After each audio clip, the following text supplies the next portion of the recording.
আমি মুজিব বর্ষ উপলক্ষে ১০০টি বহুমুখী ঘূর্ণিঝড় আশ্রয় কেন্দ্র, ৩০টি বন্যা আশ্রয় কেন্দ্র, ৩০টি জেলা ত্রাণ গুদাম কাম দুর্যোগ ব্যবস্থাপনা তথ্য কেন্দ্র এবং ৫টি মুজিব কিল্লা উদ্বোধন এবং ৫০টি মুজিব কিল্লা ভিত্তিপ্রস্তর স্থাপন উদ্বোধন করছি।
ধন্যবাদ মাননীয় প্রধানমন্ত্রী।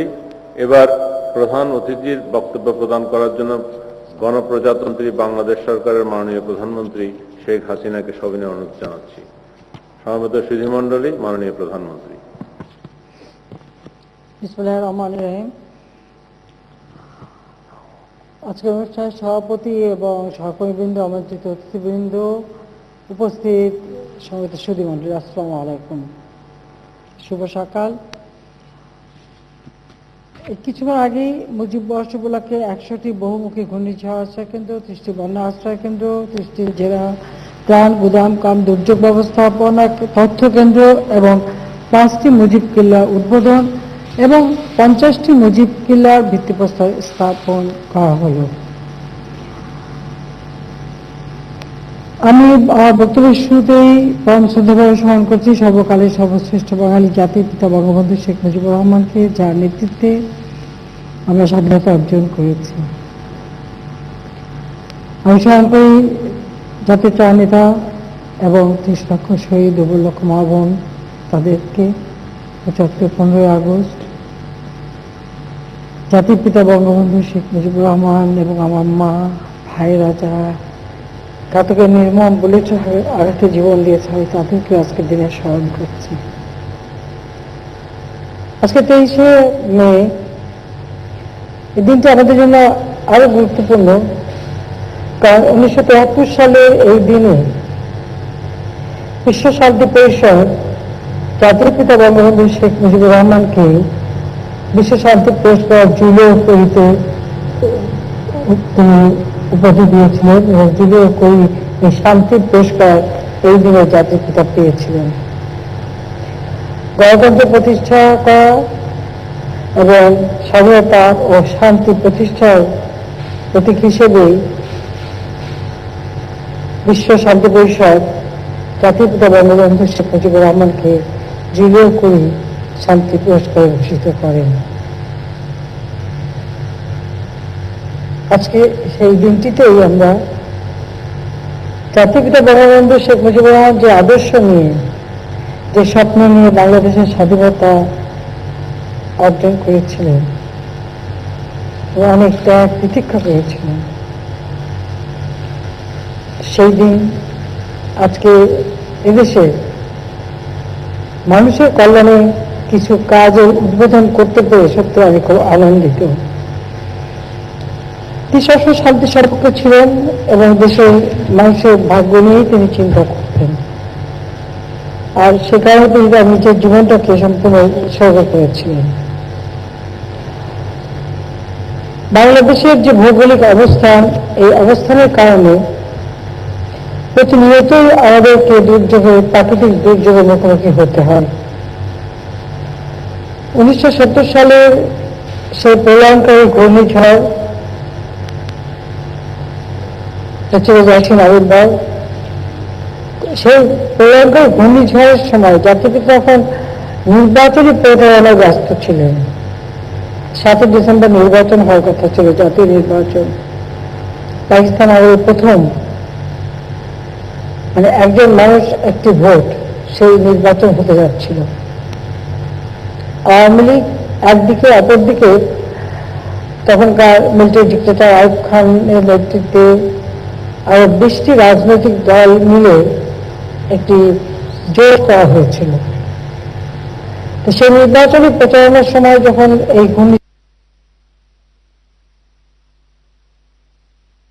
সে দুর্গত মানুষের পাশে ছোট একটা লঞ্চ নিয়ে তিনি সেই দক্ষিণাঞ্চল সফর করেন, মানুষের জন্য ত্রাণ দেন, মানুষের পাশে দাঁড়ান।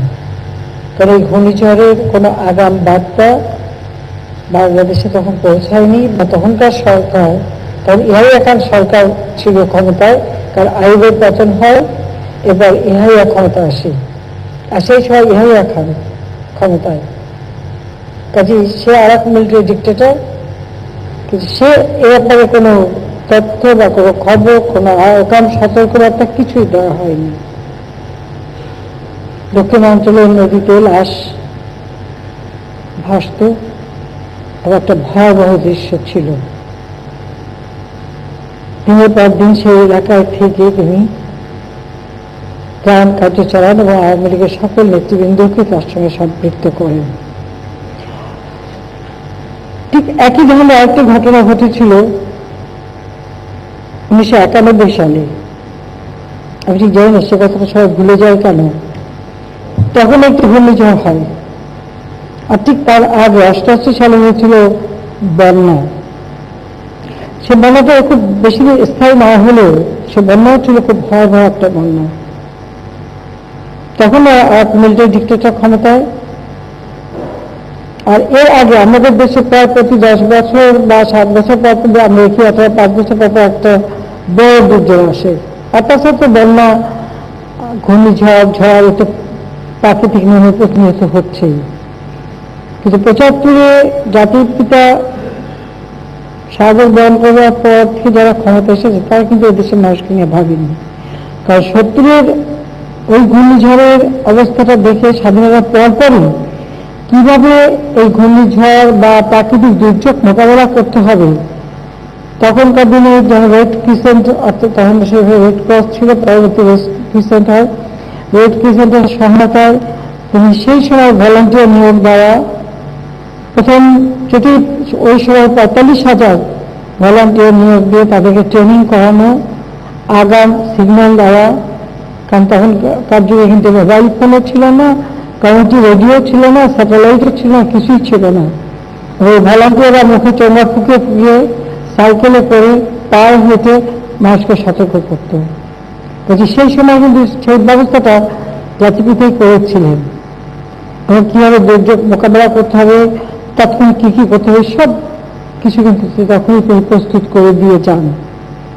1973 সালে তিনি 1 জুলাই দুর্যোগ ঝুঁকি হ্রাস ঘূর্ণিঝড় প্রস্তুতি কর্মসূচি সিপিপি গ্রহণ করেন, যা আজকে সমগ্র বিশ্বব্যাপী সমাদৃত, এবং সেটাই সব প্রাকৃতিক দুর্যোগ যেখানে হচ্ছে তারা এটা অনুসরণ করছে।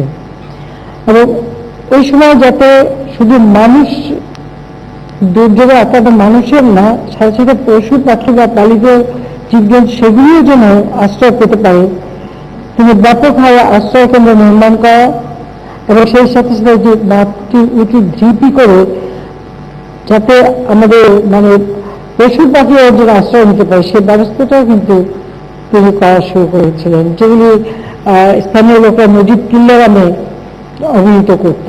এবং এই আশ্রয় কেন্দ্রগুলিও তিনি নির্মাণ করেন, এবং ওই সময় তিনি প্রায় 1000 আশ্রয় কেন্দ্র নির্মাণের কাজ শুরু করেছিলেন। এটাতে প্রায় আসলে সবই পরিবর্তন হয়ে যায়, কারণ আপনারা জানেন যে ক্ষমতা যারা দখল করে যখন আরেক মিলিটারি ডিক্টেটর যেহেতু আসে ক্ষমতায়, তাই স্বাভাবিকভাবে তাদের আর সে ধরনের কোনো উদ্যোগ তেমন ছিল না। মানুষ বাঁচাতে হবে, মানুষের পাশে দাঁড়াতে হবে, এই চিন্তা ভাবনা তাদের একটু কমই ছিল। আবার এর পরবর্তীতে 88 সালেও সেই একই অবস্থা। 91 সালের ঘূর্ণিঝড় সবচেয়ে অবাক কাণ্ড যে সেই ঘূর্ণিঝড়েও কিন্তু কোনো আগাম সতর্কবার্তা দেওয়া হয়নি, এবং ঘূর্ণিঝড়ে সেই সময় সবথেকে বেশি ক্ষতিগ্রস্ত হয় আমাদের দক্ষিণ অঞ্চল এবং চট্টগ্রামের সমস্ত উপকূলীয় অঞ্চল, প্রতিটি দ্বীপ অঞ্চল। তখন ক্ষমতায় খালেদা জিয়া। আমাদের নৌবাহিনীর জাহাজ, আমাদের বিমান বাহিনীর যে ঘাঁটি চট্টগ্রামে, সব প্রায় ধ্বংস হয়ে যায়। আর তাছাড়া সাধারণ মানুষের মৃত্যু, লাশ। আমাদের একটা সুবিধা হলো যে আওয়ামী লীগের নেতাকর্মী সহ বাংলাদেশ ব্যাপী এই ঘূর্ণিঝড় যখন শুরু হয় এবং চলতে শুরু করে, মানুষজন ক্ষতিগ্রস্ত হয়, সাথে সাথে আমি ফোন পাই। তখন তো আমাদের দেশে যে অ্যানালগ ফোন ছিল, ডিজিটাল ছিল না, কিন্তু ফোন আসার সাথে সাথে আমি সেই সকালে ফোনটা ধরে খুব ভোরলাম, মানে স্বেচ্ছার দিকে আমাদেরকে বিভিন্ন জায়গা থেকে ফোন করে যে আমরা শেষ হয়ে গেছি, ঝড়ে কিছু নেই, সমস্ত শেষ। তখন রাস্তাঘাট সবই বন্ধ, চট্টগ্রামে যাওয়ার কোনো উপায় ছিল না, রেল লাইন নষ্ট, এয়ারপোর্ট বিধ্বস্ত অবস্থা, সবই বন্ধ ছিল। দক্ষিণ অঞ্চলে ক্ষতিগ্রস্ত, কিন্তু এই চট্টগ্রাম অঞ্চলটা সবচেয়ে বেশি ক্ষতিগ্রস্ত। আমরা চেষ্টা করেছি কিভাবে পৌঁছানো যায়। যাক, আমরা যেদিন থেকে ট্রেন শুরু হলো সেই মুহূর্তে আমরা ট্রেনে করে আওয়ামী লীগের নেতৃবৃন্দ সকলে আমরা পৌঁছে যাই চট্টগ্রামে। আমার নিজের চোখে দেখা, আমরা বাঁশখালী, কুতুবদিয়া, মহেশখালী সহ বিভিন্ন দ্বীপ অঞ্চল, বাগেরখালী, সমস্ত জায়গায় আমরা ঘুরেছি। কোথাও মাছের ট্রলিতে করে, মাছের ট্রলারে করে আমরা সাগর পাড়ি দিয়েছি। কারণ আমাদের তখনকার সরকার তো কোনো সহযোগিতা করেই নাই, কিন্তু আমরা নিজেরা ছুটে গেছি বিভিন্ন জায়গায় যে আমরা প্রাণ দেয়, এবং এমনকি লাশ নিজের চোখে আমার দেখা যে সেখানে মহিলাদের লাশ ভাসছে, ছোট্ট শিশুদের লাশ ভাসছে, গরু, ছাগল, শিশু, মা একসাথে পড়ে আছে। আমরা প্রত্যন্ত অঞ্চলে যে তখন এই ত্রাণ কাজ চালাই। সে সময় পার্লামেন্ট ছিল, আমি ফিরে এসে পার্লামেন্টে যখন এই কথাটা তুললাম, তখন খালেদা জিয়া প্রাইম মিনিস্টার উঠে দাঁড়িয়ে বললেন যত মানুষ মরার কথা ছিল তত মানুষ মরে নাই। আমি জিজ্ঞাসা করেছিলাম কত মানুষ মরলে আপনার তত মানুষ হবে বলতে পারবেন? এই ছিল অবস্থা। এরকম একটা অবহেলার শিকার কিন্তু সবসময় বাংলাদেশের মানুষ হয়েছে। কিন্তু আওয়ামী লীগ সরকারি থাক আর বিরোধী দলে থাক, আমরা কিন্তু সবসময় মানুষের পাশে থেকেছি, এবং আমাদের চট্টগ্রামের নেতৃবৃন্দ সেই সময় সবাই ছুটে গেছে বিভিন্ন অঞ্চল থেকে, আমরা তাদেরকে ত্রাণ দিয়েছি, পাশে দাঁড়িয়েছি, লাশগুলিকে সৎকার করার ব্যবস্থা করেছি। এবং সেই সময় যেখানে আমরা যখন কুতুবদিয়া যেদিন আমরা পৌঁছলাম, ওই দিনই কেবল সেনাবাহিনী পৌঁছেছে। আমাদের নৌবাহিনীর লোকেরা যেখানে দায়িত্বপ্রাপ্ত ছিল তাদেরও জাহাজ অনেক ধ্বংস হয়ে যায়, তার মধ্যে তারা পাশে দাঁড়িয়েছে সাধারণ মানুষ। কিন্তু সরকার পক্ষ থেকে যে উদ্যোগটা, সেই উদ্যোগটা তখন আমরা দেখিনি। এটা হলো বাস্তব কথা যে সেই সময় অবশ্যই এক সময় পার্লামেন্টে প্রায় স্বীকার করা যায় প্রায় 1.5 লক্ষ মানুষ মারা গেছে, কিন্তু যে দৃশ্য আমরা চোখে দেখে এসেছিলাম তাতে আরো বেশি মানুষই তখন মারা গেছে, তার কোনো হিসেব দেয়নি। যাও, এভাবে প্রাকৃতিক দুর্যোগ সবসময় কিন্তু আমাদের মোকাবেলা করতে হয়েছে। আর 96 সালে আওয়ামী লীগ সরকার গঠন করে, 97 সালে আরেকটি ঘূর্ণিঝড়ের পূর্বাভাস, সঙ্গে সঙ্গে আমরা পূর্বাভাস দিই, মানুষকে আমরা শেল্টারে নিয়ে আসার ব্যবস্থা নিই, এবং যাতে মানুষের ক্ষতি না হয়। কারণ তখন এত বেশি আমাদের সাইক্লোন শেল্টার সবকিছু সেভাবে তৈরি ছিল না।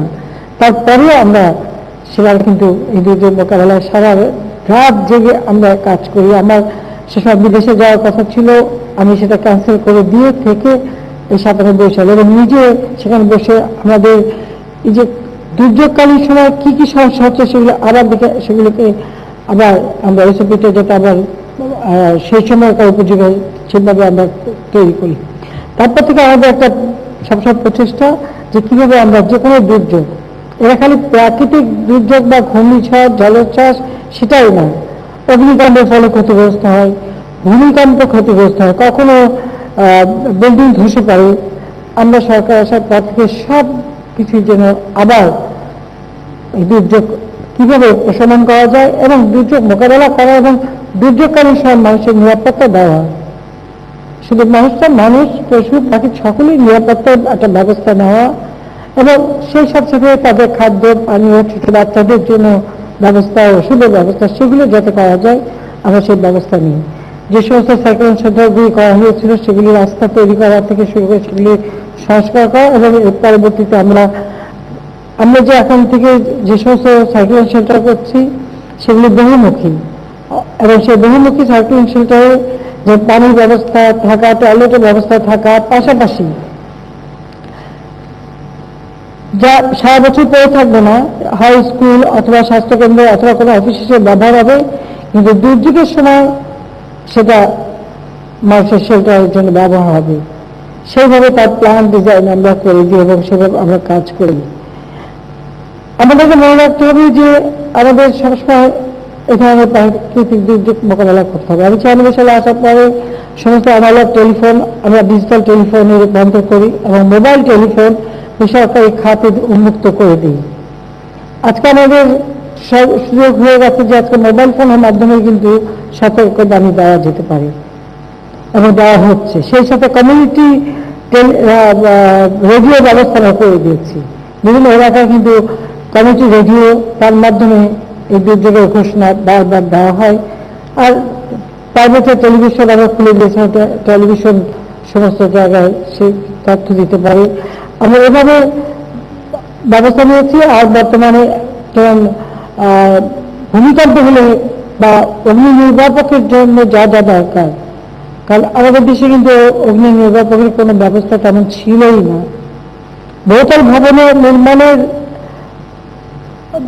আমরা অনুমোদন দেওয়া হয়েছিল, কিন্তু সেখানে অগ্নি নির্বাপনের যে ব্যবস্থাটা তার প্ল্যান ডিজাইন অথবা যন্ত্রপাতি কিছুই ছিল না। অথচ 96 সালে আগে যারা ক্ষমতায় ছিল, 75 থেকে 96 এই পর্যন্ত যারা ক্ষমতায়, তারা এসব মানুষের কল্যাণে দিয়ে কোনো ফিরে তাকায়নি। এটা হলো বাস্তবতা। যা আওয়ামী লীগ সরকার আসার পর থেকেই আমরা সে ব্যবস্থা নিচ্ছি। সেই সাথে সাথে প্রাকৃতিক দুর্যোগের ঝুঁকি হ্রাস করা, তার জন্য কি কি কাজ করা, ব্যাপক হারে বৃক্ষরোপণ করা, আমাদের বিভিন্ন সবুজ বেষ্টনী উপকূলীয় অঞ্চলের সৃষ্টি করা, দ্বীপ অঞ্চলগুলির উন্নতি করা, বিভিন্ন প্রজেক্ট সেখানে পাস করা, যার ফলে এই অঞ্চলগুলি আরো উন্নত হবে, রাস্তাঘাট তৈরি করা এবং সেই সাথে মানুষকে সেই সময় সহযোগিতা দেওয়ার জন্য যা যা ব্যবস্থা এবং এখন বঙ্গবন্ধু স্যাটেলাইট আমরা একদিকে স্যাটেলাইটের মাধ্যমে তথ্য যাতে মানুষের কাছে পৌঁছানো যায়, সতর্ক বার্তা পেতে পারে, সেই ব্যবস্থা দিচ্ছি। সেটা আমাদের আরো উন্নত করতে হবে এবং আমরা দ্বিতীয় স্যাটেলাইট যেটা করব সেটাকে আরো বেশি শক্তিশালী যাতে হয় সেদিকে আমরা বিশেষ দৃষ্টি দিচ্ছি। আর সেই সাথে আমাদের নদী ভাঙা বা বন্যায় যারা ক্ষতিগ্রস্ত হয় তাদের জন্য আলাদা বাজেটে বরাদ্দ রাখা হয়েছে। পাশাপাশি বন্যা আসলে পরে তাদেরকে যেন শেল্টার দেওয়া যায়, সেই জন্য সেটাও বহুমুখী বন্যার দুর্যোগের জন্য ব্যবস্থা নিচ্ছি। অর্থাৎ সব ধরনের ঝুঁকি হ্রাস করা এবং দুর্যোগের সময় যে কোনো অবস্থা মোকাবেলা করা সেটা আমরা করছি। পাশাপাশি আমাদের প্রতিবন্ধীরা অটিস্টিক, তাদের নিরাপত্তাটার দিকে নজর রেখে আমরা সেভাবেই বিল্ডিংগুলি তৈরি করা বা যা আমরা করছি সেটা আমরা করে যাচ্ছি। মসজিদ কেলাগুলি উন্নত মানের করে সেখানে একদিকে যেমন মানুষও আশ্রয় নিতে পারবে, আবার গৃহপালিত পশু সেগুলো যেন আশ্রয় নিতে পারে তার ব্যবস্থাটাও রাখা হয়েছে। কারণ মানুষকে যখন আমরা তার বাড়ি থেকে সরাতে চাই, তার সবার আগে চিন্তা হয় তার সেই গৃহপালিত পশু বা পাখি সেগুলোর কি হবে। কাজে সেই দিকে চিন্তা করে আমরা তাদের সাইকোলজিটা চিন্তা করে আমরা বিভিন্ন ব্যবস্থা নিচ্ছি। মসজিদ কেল্লাগুলি পুরোনোগুলি সংস্কার করা হচ্ছে এবং নতুন আমরা নির্মাণ করে যাচ্ছি। কিছুক্ষণ আগে আপনারা দেখলেন যে আমরা কয়েকটি উদ্বোধন করেছি, আরো 50টা আমরা ভিত্তিপ্রস্তর স্থাপকই হয়ে সারা বাংলাদেশে আমরা করে যাচ্ছি, যার ফলে আমি মনে করি যে দুর্যোগের সময় আসলে মানুষের জন্য ক্ষতি না হয়। কোনো সম্পদ চলে গেলে আবার পাওয়া যাবে, কিন্তু একটা জীবন চলে গেলে পাওয়া যায় না। তো সেদিকে লক্ষ্য রেখেই আমরা ব্যবস্থা নিয়েছি, এবং সেই সাথে সাথে আমরা আমাদের এই যে জলবায়ু পরিবর্তন আজকে সারা বিশ্বব্যাপী যে একটা মানে এটাও একটা বিষয় হিসেবে যথেষ্ট গুরুত্ব পাচ্ছে, এবং যা জাতিপিতা বঙ্গবন্ধু শেখ মুজিবুর রহমান জাতিসংঘ ভাষণে তিনি বলেছিলেন, এবং সেটা এখন সমগ্র বিশ্বব্যাপী সেই সচেতনতাটা এসে গেছে এবং তার ব্যবস্থা নেওয়া হচ্ছে। এবং আমরা আমাদের দেশে, এবং আরেকটা জিনিস হচ্ছে যেমন বজ্রপাতে আমরা অতীতে দেখেছি কোথাও কোনো বাড়ি ঘর বা কোনো কিছু তৈরি করলে সেখানে একটা তাল গাছ লাগানো হতো, কিন্তু ধীরে ধীরে সেই প্রাকৃতিক উপায়ে এগুলি যে মোকাবেলা করা হতো, এটা কিন্তু মানুষজন ভুলেই গিয়েছিল।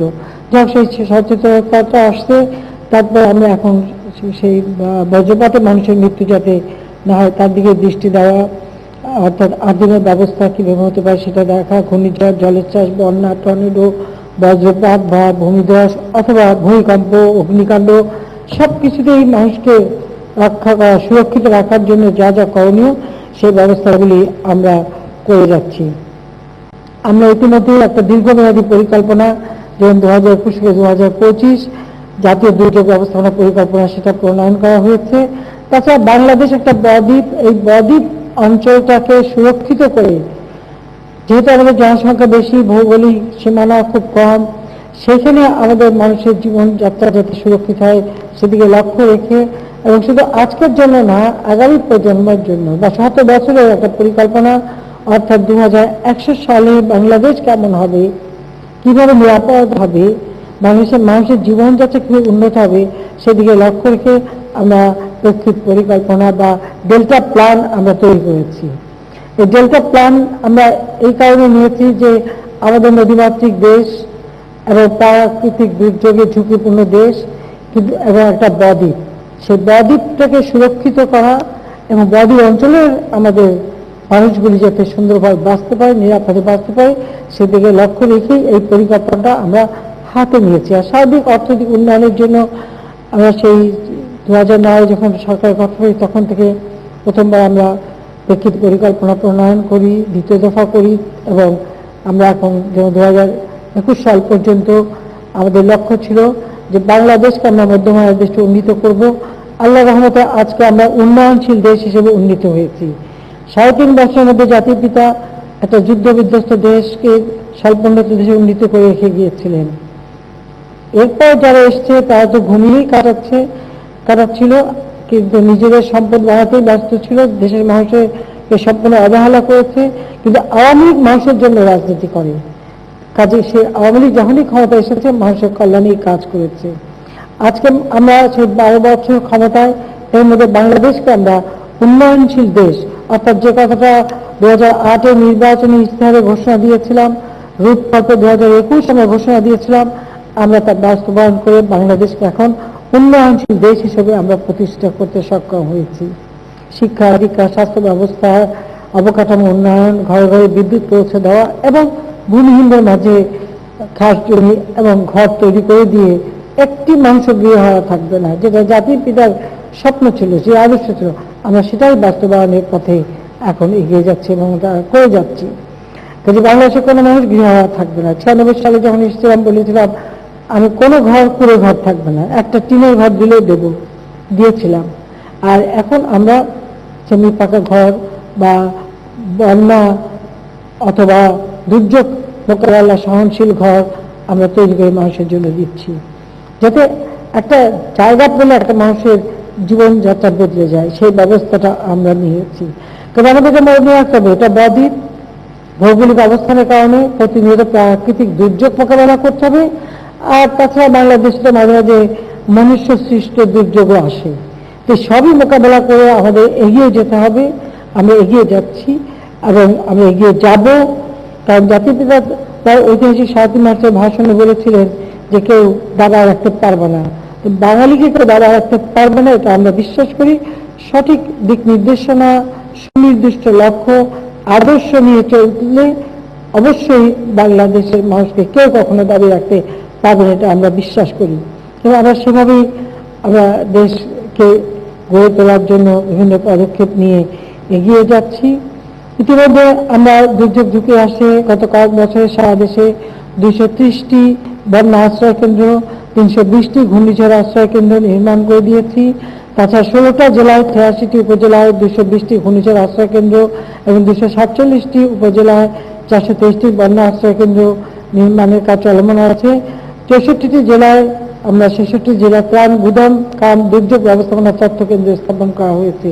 কারণ দুর্যোগকালীন সময় খাদ্য সামগ্রী মানুষের কাছে দ্রুত যাতে পৌঁছানো যায় তার জন্যই আমরা সেইভাবে পরিকল্পনা করে এই ত্রাণ গুদামগুলি আমরা নির্মাণ করে তাদের মানুষের কাছে সহজের জন্য আমরা পৌঁছতে পারি সেই ব্যবস্থা আমরা নিয়েছি। প্রতিটি উপজেলায় আমরা ফায়ার সার্ভিস স্টেশন নির্মাণ করে দিচ্ছি যাতে করে অগ্নিকাণ্ডে প্রায় ক্ষতিগ্রস্ত হয়, কিন্তু আমাদের যেমন রাস্তাঘাটও ছিল না, ফায়ার সার্ভিস স্টেশনও ছিল না, কিন্তু এখন আমরা প্রতিটি জায়গায় কিন্তু এই ফায়ার সার্ভিস স্টেশনটা করে দিচ্ছি, যার ফলে কোথাও কোনো অগ্নিকাণ্ড অথবা কোনো দুর্যোগ হলে তারা যেন দ্রুত পৌঁছাতে পারে সেই ব্যবস্থাটা আমরা নিচ্ছি। এবং আমাদের ভলান্টিয়ার ও সংখ্যা আমরা যেমন বৃদ্ধি করেছি এবং সবথেকে আনন্দের বিষয় যে আমাদের ভলান্টিয়ার 75,000 প্রায় অর্ধেক মেয়েরা এগিয়ে এসেছে। কাজে এখানে মেয়েদের এই প্রথমে এত বেশি মেয়ে আসতো না, কিন্তু এখন আমাদের মেয়ে ভলান্টিয়ারের সংখ্যা প্রায় সমান সমান হয়ে গেছে। সেজন্য সত্যি আমি খুব আনন্দিত যে আজকে সকলে মিলেই দেশের মানুষের কল্যাণে কাজ করে যাচ্ছে। তাছাড়া দুর্যোগ ব্যবস্থাপনার যে তথ্য কেন্দ্র থেকে সঙ্গে সঙ্গে ওই এলাকায় যেখানে তথ্য প্রেরণ করা মানুষকে সতর্কতা ব্যবস্থা নেওয়া হচ্ছে, আমরা সেগুলি করে যাচ্ছি। প্রতিবন্ধীদের জন্য আমরা ব্যবস্থা নিচ্ছি। আমরা 13টা উপকূলীয় জেলায় স্যাটেলাইট টেলিফোনের ব্যবস্থা করা হয়েছে। আমরা চাচ্ছি যে আমাদের এই স্যাটেলাইটের মাধ্যমে এরা একটু ক্ষমতা বাড়িয়ে পুরো বাংলাদেশটাই যেন আওতায় আসে এবং এর মাধ্যমে যেন দ্রুত খবর পৌঁছানো যায়। শুধুমাত্র বাংলাদেশে না, আমাদের যে বিশাল সমুদ্র সীমা আমরা অর্জন করেছি, এই সমুদ্র সীমা আমাদের জাহাজ চলে, যে সেখানে যেন কোনো দুর্যোগ আসলে তার পূর্বেই যেন আমরা পূর্বাভাসটা দিতে পারি। আমাদের এই স্যাটেলাইটের মাধ্যমে সে পূর্বাভাস দেওয়ার ব্যবস্থাটাও আমরা করব। কিছুটা আমরা করতে পারি, কিন্তু আমাদের যে বিশাল সমুদ্র সীমা সম্পূর্ণটা যাতে আমরা করতে পারি তার জন্য ব্যবস্থা আমরা নেব। আমি এখানে আসার কিছুক্ষণ আগেই আমি আমাদের চেয়ারম্যানের সাথে কথাও বলে এসেছি এবং বলছি তাকে সেভাবে পরিকল্পনা নিতে, এর জন্য যা টাকা পয়সা লাগে আমরা ব্যবস্থা করব, যেন আমাদের যারা মৎস্যজীবীরা আছে বা যারা জাহাজ চলাচল করে তাদেরকে যেন অর্থাৎ বঙ্গোপসাগরের যে অঞ্চল আমরা পেয়েছি সেই অঞ্চলের ভিতরে কোনো দুর্যোগের জন্য কাউকে পড়তে না হয়, সঙ্গে সঙ্গে যে তাদের কাছে আমরা সংবাদটা পরিবেশন করতে পারি সেই ব্যবস্থাটি স্যাটেলাইটের মাধ্যমে আমরা করব। তাছাড়া দুর্যোগের সহযোগিতার জন্য আমাদের কিন্তু সবাই একসাথে কাজ করে। আমাদের সেনাবাহিনী, নৌবাহিনী, বিমান বাহিনী, আমাদের পুলিশ, কোস্টগার্ড, আনসার বিডিপি থেকে শুরু করে প্রশাসন এবং অন্যান্য সকলে এখানে বিভিন্ন ভলান্টিয়ার অর্গানাইজেশন, তারা প্রত্যেকেই কিন্তু এই দুর্যোগ সম্পর্কে সচেতনতা সৃষ্টি করা এবং আমাদের তাদেরকে কাজে লাগানো, আমরা সেইভাবে ট্রেনিং করানো এবং সেই সচেতনতা সৃষ্টি করে মানুষের জন্য মানুষের পাশে মানুষ থাকবে সেই চিন্তা করেই আমরা কাজ করে যাচ্ছি। আর সেই সাথে আমরা বিভিন্ন এলাকায় যেমন আমার বার্তা পাওয়ার জন্য 1090 নম্বরে টোল ফ্রি সার্ভিস টেলিফোন চালু করা হয়েছে, সেখান থেকে যে কোনো দুর্যোগের তথ্য সবাই নিতে পারে। আর উপকূলীয় এলাকা মোকাবেলায় 12টি ইমার্জেন্সি পিক আপ ভ্যান, 6টা মোবাইল অ্যাম্বুলেন্স বোট, 4টি sea search and rescue boat, 12টা স্মল মেরিন রেস্কিউ বোট ও 30টি truck mounted saline water treatment plant স্থাপন করা হয়েছে। এবং এই ব্যবস্থাটা আমাদের কোস্টগার্ড, নেভি বা অন্যান্য প্রতিষ্ঠানগুলো তাদেরও করা আছে, দুর্যোগে যে তারা পাশে দাঁড়াতে পারে সেই ব্যবস্থা আমরা নিয়ে নিচ্ছি। এয়ারফোর্স থেকে শুরু করে আর্মি সকলেই, আমাদের পুলিশ সবাই এই ব্যাপারে যথেষ্ট উদ্যোগী। কাজে আমি এটাই বলবো যে বাংলাদেশকে আমরা এগিয়ে নিয়ে যেতে চাই। ইতিমধ্যে আপনারা শুনেছেন যে আমরা 2,275 কোটি টাকার প্রকল্প নিয়েছি, যেন অগ্নি নির্বাপক বা ভূমিকম্পে ভূমিধস হলে সেখান থেকে মানুষকে রক্ষা করা বা তাদেরকে উদ্ধার কার্য কীভাবে করা যায় সেই ব্যবস্থাটা আমরা নিচ্ছি। সেখানে আমাদের ফায়ার সার্ভিস, সিভিল ডিফেন্স এবং আমাদের সশস্ত্র বাহিনী বিভাগ সকলে মিলিতভাবে এটা কাজ করে যাচ্ছে এবং মানুষের পাশে দাঁড়ানোর ব্যবস্থা নিয়েছি। অর্থাৎ বাংলাদেশকে আমরা গড়ে তুলতে চাই এই দক্ষিণ এশিয়া শুধু না, সারা বাংলাদেশ সারা বিশ্বে একটা উন্নত সমৃদ্ধ দেশ হিসেবে গড়ে উঠবে। জাতির পিতা এদের স্বাধীন করে দিয়ে গেছেন, কাজে স্বাধীন বাংলাদেশকে আমরা উন্নত সমৃদ্ধ সোনার বাংলাদেশ হিসেবে আমরা গড়ে তুলব। আমাদের দুর্যোগ মোকাবেলার যে সক্ষমতা, সেই সক্ষমতা আজকে সারা বিশ্বব্যাপী সমাদৃত, যে কারণে 2020 সালে সেপ্টেম্বর মাসে গ্লোবাল অ্যাডাপ্টেশন সেন্টারের কার্যালয় বাংলাদেশে স্থাপন করা হয়েছে।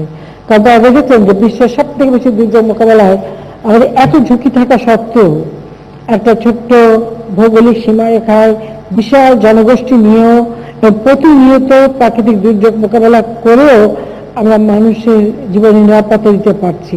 সেখানে এখন আমাদের উপর দায়িত্ব পড়েছে যে আমরা এখন সারা বিশ্বে কিভাবে দুর্যোগ মোকাবেলা করা যেতে পারে তার পরিকল্পনা নেওয়া, বাস্তবায়ন করা, মনিটরিং করা, সেটা দেখা, তার উপর মানে প্রাকৃতিক দুর্যোগ তো বিভিন্ন সময় বিভিন্নভাবে আসে, এই ব্যাপারে কাজ করার জন্য আমরা এই গ্লোবাল অ্যাডাপ্টেশন সেন্টার কার্যালয় স্থাপন করা হয়েছে। তো যেটা আমি মনে করি যে বিশ্বব্যাপী বাংলাদেশের ভাবমূর্তি উজ্জ্বল হচ্ছে, কারণ সারা বিশ্ব এখন বাংলাদেশকে দুর্যোগ মোকাবেলার একটা দৃষ্টান্ত হিসেবে দেখে। এটা বাংলাদেশের জন্য, বাংলাদেশের জনগণের জন্য আমি মনে করি এটা অত্যন্ত সম্মানজনক। আমরা 71 সালে মুক্তিযুদ্ধের সময় নিজেরাও রিফিউজি ছিলাম, আমরা জানি একটা রিফিউজি হয়ে থাকার কষ্ট। কাজে মিয়ানমার রিফিউজিদের আমরা শুধু আশ্রয় দেইনি, তাদের উন্নত বাসস্থানের ব্যবস্থাও আমরা করেছি, তার জন্য ভালোভাবে বসবাস করতে পারি। কাজে আমি মনে করি যে বাংলাদেশ এগিয়ে যাচ্ছে, বাংলাদেশ এগিয়ে যাবে। আমি ত্রাণ ও দুর্যোগ মন্ত্রণালয়কে ধন্যবাদ জানাই। আজকে জাতির পিতার এই জন্ম শতবার্ষিকী উদযাপন করছে, 101তম জন্মবার্ষিকী। সেই সময় আজকে এই অনুষ্ঠানকে যে প্রতিপাদ্য বিষয় নেওয়া হয়েছে যে মুজিব জলবায়ু সমৃদ্ধি পরিকল্পনা, এটার জন্য তাদেরকে আমি ধন্যবাদ জানাচ্ছি যে আমরা জাতির পিতার কাছ থেকে শিখেছি। কাজে তার দেখানোর পথ নিয়েই আমরা দেশকে এগিয়ে নিয়ে যাব, আমরা সেভাবে আমরা এগিয়ে নিয়ে যাচ্ছি। বাংলাদেশের মানুষ সুন্দরভাবে জীবনযাপন করবে, উন্নত জীবনযাপন করবে, সেটাই আমরা চাই। আমরা এখন এমন একটা দুর্যোগের মোকাবেলা করছি যেটা আজকে সারা বিশ্ব স্থবির হয়ে আছে, সেটা হচ্ছে করোনা ভাইরাস। এই করোনা ভাইরাস মানুষের জীবনযাত্রাকে ব্যাহত করছে, কত আপনজনকে আমাদের হারাতে হলো, কত মানুষের মৃত্যু আজকে আমাদের দেখতে হলো, এটা সত্যি খুব দুঃখজনক। তারপর আমি সবাইকে অনুরোধ করবো যে প্রত্যেকে আপনারা একটু স্বাস্থ্যবিধি মেনে চলবেন। আমরা যে সমস্ত নির্দেশনা দিচ্ছি, জানি হয়তো কিছু কষ্ট হচ্ছে, কিন্তু সরকারের পক্ষ থেকে আমরা সব ধরনের চেষ্টা করে যাচ্ছি সেই কষ্টটা লাঘব করতে। তারপরে সকলের সহযোগিতা চাই যে আপনারা যদি সুরক্ষিত থাকেন, আপনি নিজে শুধু সুরক্ষিত থাকছেন না, আপনার আশেপাশে আপনার পরিবার তাদেরকেও সুরক্ষিত করছেন। এই কথাটা মনে রেখে স্বাস্থ্যবিধিগুলি মেনে আপনারা চলবেন। অর্থাৎ মাস্ক পরে দেওয়া, এমনকি যারা টিকা নিয়েছেন তাদেরকেও আমি বলবো যে মাস্ক পরা, হাত পরিষ্কার করা, নিজের বাড়িঘর পরিষ্কার পরিচ্ছন্ন রাখা, নিজেকে সুরক্ষিত রাখবেন এবং আমরা যেন এই দুর্যোগটাও মোকাবেলা করে এগিয়ে যেতে পারি। সব ধরনের দুর্যোগ মোকাবেলার জন্য আমরা প্রস্তুত থাকতে পারি, সেদিকে দৃষ্টি রেখে সবাইকে আন্তরিক ধন্যবাদ জানাই যে বাংলাদেশ আজ উন্নয়নশীল দেশ হিসেবেই আমরা নিজেদেরকে গড়ে তুলেছি। জাতির পিতার স্বপ্ন আমরা ইনশাআল্লাহ পূরণ করব। বাংলাদেশ সারা বিশ্বে একটা সম্মান নিয়ে চলবে, বাঙালি জাতি সারা বিশ্বে মাথা উঁচু করে চলবে। জাতির পিতার স্বপ্ন ক্ষুধা দারিদ্র্যমুক্ত বাংলাদেশ, খাদ্য নিরাপত্তা নিশ্চিত আমরা করেছি, পুষ্টি নিরাপত্তাও আমরা করে যাচ্ছি। দুর্যোগ মোকাবেলায় প্রস্তুতি আমাদের আছে। দেশকে আমরা উন্নয়নশীল দেশে উন্নীত করেছি। ইনশাআল্লাহ এই বাংলাদেশ একটি মানুষের গৃহহারা থাকবে না, প্রতিটি মানুষের ঘরে আমরা আলো দিচ্ছি, এবং শুধুমাত্র বিদ্যুতের আলো না, শিক্ষার আলো, সেই সাথে সাথে স্বাস্থ্য সেবা থেকে শুরু করে সব ধরনের মানুষের জীবনের যে মৌলিক চাহিদা আমাদের সংবিধানে যেটা দেওয়া আছে সেটাই আমরা দেব। তবে সবাইকে নিজের কাজ নিজেও করতে হবে, শুধু কর্মক্ষমকে হয়ে থাকতে চলবে না, নিজেরা উদ্যোগী হতে হবে, নিজেরা কাজ করতে হবে। বিশেষ করে আমাদের যুব সমাজ, তাদেরকে আমরা বলবো যে নিজেকে নিজের পায়ে দাঁড়াতে হবে। তার জন্য অনেক সুযোগ সুবিধা আমরা করে দিয়েছি, ট্রেনিংয়ের ব্যবস্থা করেছি। কাজে সেভাবে আমরা আমাদের দেশকে জাতির পিতার স্বপ্নের সোনার বাংলা হিসেবে গড়ে তুলব। সবাইকে আমার আন্তরিক ধন্যবাদ জানিয়ে আমরা আবার আরেকটা সতর্ক করছি, আরেকটা ঘূর্ণিঝড় কিন্তু আসছে, আর সেটা কেবল তৈরি হচ্ছে, কতদূর যাবে এখন আধুনিক প্রযুক্তির কারণে আমরা অনেক আগে থেকে জানতে পারি, আর সে বিষয়ে যথেষ্ট সতর্কতা ইতিমধ্যে আমরা নিতে শুরু করেছি। ইনশাল্লাহ এটা আমরা সতর্ক থাকবো, এই ঝুঁকি হ্রাস করতে পারবো। তো সবাইকে আমি এই আহ্বান জানাবো যে যেকোনো দুর্যোগে ঝুঁকি হ্রাসের জন্য সকলে সচেতন থাকবেন, সতর্ক থাকবেন, এবং সবাই ভালো থাকেন, সুস্থ থাকেন, সেই কামনা করে আমার বক্তব্য শেষ করছি। দীর্ঘ সময় আমার বক্তব্য শোনার জন্য সবাইকে ধন্যবাদ জানাই।